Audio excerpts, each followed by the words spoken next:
Once upon a time, the great playwright J.M. Barrie wrote Peter Pan, in which the infant Peter falls out of his baby carriage and is whisked away by fairies to Never Never Land. 100 years later, Dave Barry and Ridley Pearson decided to invent a new origin story for Peter. In Peter and the Starcatchers, he's an orphan boy and he is on a journey that takes a wrong turn and he ends up somewhere he's not supposed to end up. And a story evolves by the end of which he has become the boy who will not grow up, Peter Pan. And so our story begins. Can you keep a secret? I can.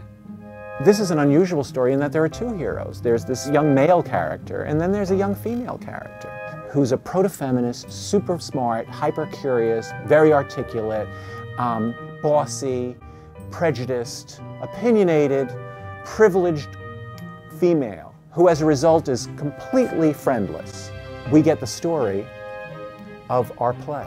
The story of this boy and this girl who by the end of the play, because they meet each other and only because they meet each other, could be Peter and the Starcatcher.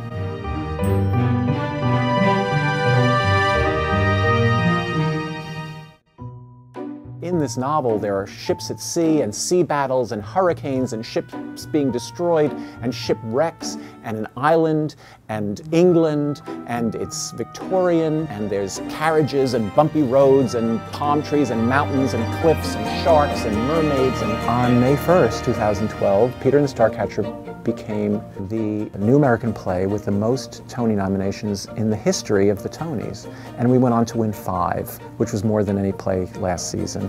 And as if that weren't wonderful enough, the play's been named to all the best lists of the year. What it's really about is everything we love about the theater. How people can make an audience feel and how people can engage an audience and how people can stimulate an audience and connect with an audience with nothing but their imagination, the audience's imagination, and the space between the two.